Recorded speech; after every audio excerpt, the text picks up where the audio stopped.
Saludos, profesor, le habla la bachiller Kelly Castillo. Voy a estar tocando el tema acerca de la evolución histórica del derecho penal, la clasificación y los principios generales del derecho. La evolución histórica del derecho ha sido, a lo largo de la historia, ha tomado un rol muy importante a través de las diferentes épocas. Ha existido lo que son los cambios sociales, filosóficos y científicos, y esto ha permitido que se ha desarrollado las diferentes escuelas, lo que ha moldeado lo que es su fundamento y la aplicación en las diferentes épocas. El derecho penal tiene su clasificación o se divide en etapas, lo que es la etapa primitiva. En la época de la etapa primitiva existía lo que era la venganza privada. Esto era cuando la sociedad más antigua reaccionaban ante el delito. Era exclusivamente personal. Y lo que la víctima o la familia ejercían la venganza en contra del agresor. También existía lo que era la venganza divina o religiosa. Esto era en la etapa de la Edad Media, lo cual se consolidaba a raíz de lo que era ya había entrado ahí lo que era la parte de la Iglesia Católica y que jugaba un papel muy importante, dominante, a través de lo que era la Inquisición y utilizando prácticas contra la tortura, reprimir la herejía y entre otros delitos. Esto se consideró una ofensa o se consideraba una ofensa a la divinidad. Usaban lo que era también el ojo por ojo o establecían castigos proporcionales y era una época también muy violenta. Existía también lo que era la venganza pública. Esto fue en la antigüedad y en la época de la monarquía absoluta. A medida que los estados se fortalecieron, la facultad era, el delito se castigaba y las penas solían ser de manera desproporcionada, de manera que eran crueles y arbitrarias con el fin de intimidar y asegurar de manera que tuvieran lo que era el poder soberano sobre la sociedad. Hubo también lo que era el periodo humanitario en el siglo XVIII y se fortaleció en el siglo XIX. Esto fue con uno de los pensadores, lo que era César Beccaria, que decía que fue uno de los que impuso lo que era, que abogaron por la humanización y las penas, abogaron por la abolición de las torturas y proporcionaron entre el delito y la pena y le dieron principio a la legalidad. Nadie puede ser castigado y sin más que una ley que lo determine. Buscaban la pena que tuviera un propósito y basado en la razón y no en la crueldad. Hubo mucho también diferentes escuelas en el derecho. Existía lo que era la escuela clásica, que esta consideraba que el ser humano debía tener lo que era el libre albedrío. Consideraba que era libre, capaz de elegir entre el bien y el mal. Por lo tanto, el delito es el resultado de una elección libre y consciente.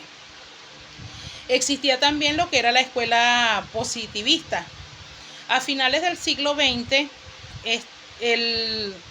estos pensadores determinaron que decía que el delito, aun cuando era de libre albedrío, y sostiene que la conducta delictiva estaba determinada en factores biológicos, psicológicos y sociales. Esto era en cuanto al control del individuo.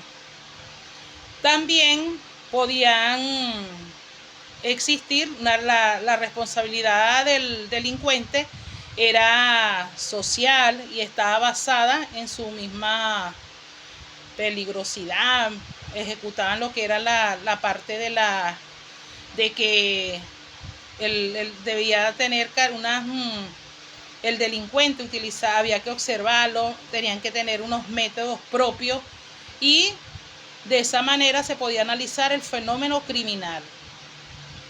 Había también lo que era la escuela ecléctica. Surge como una respuesta y conflicto entre la escuela clásica y la escuela positivista.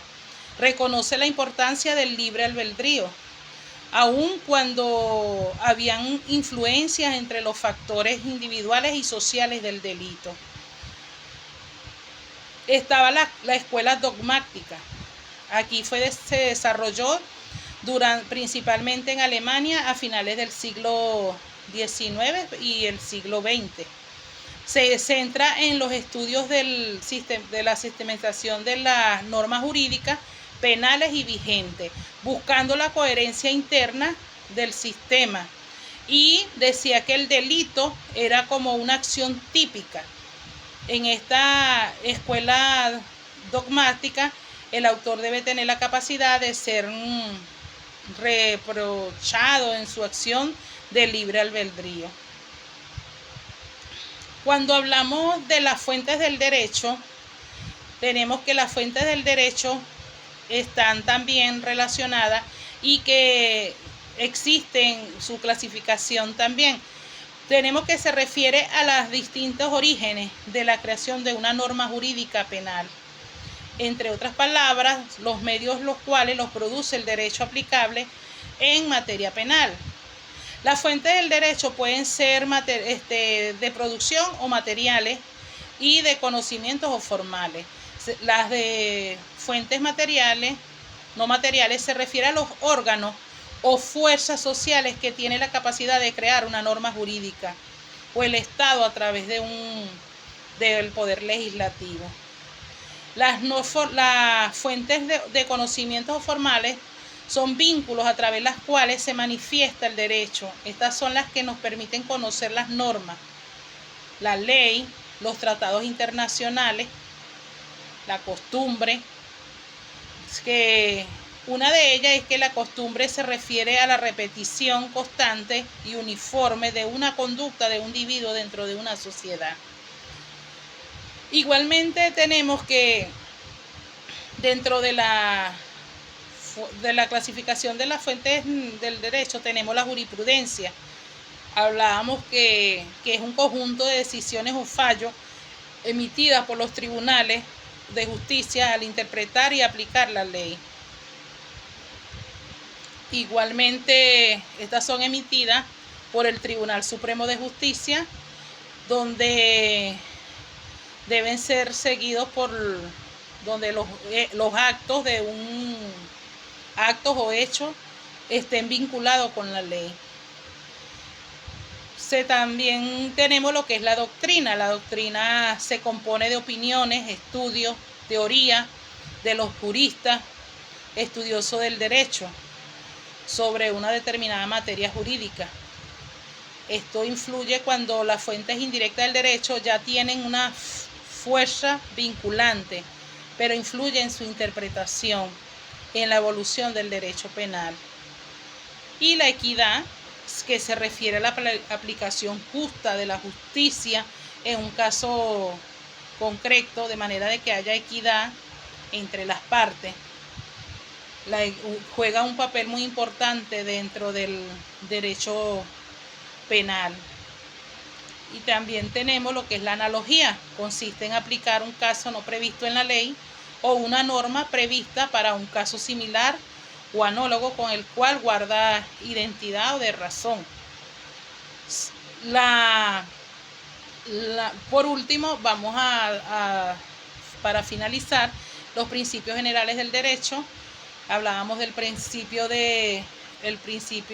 general, ideas fundamentales, informadoras del ordenamiento jurídico que derivan de una naturaleza, y que algunos ejemplos tenemos lo que es el principio de legalidad, que no hay delito ni pena sin previa ley.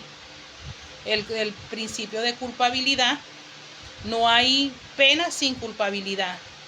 y el principio de ofensividad, que solo puede ser castigada la conducta que lesione o pongan en peligro o bienes. También tenemos el principio de proporcionalidad, que la pena debe ser proporcional a la gravedad del delito. O también el principio de presunción de la inocencia. Toda persona es inocente hasta que no se demuestre lo contrario. Nadie puede ser juzgado o castigado 2 veces por el mismo delito. Estos principios son fundamentales para garantizar que el derecho penal sea justo y respetuoso en los derechos humanos. Gracias por su atención.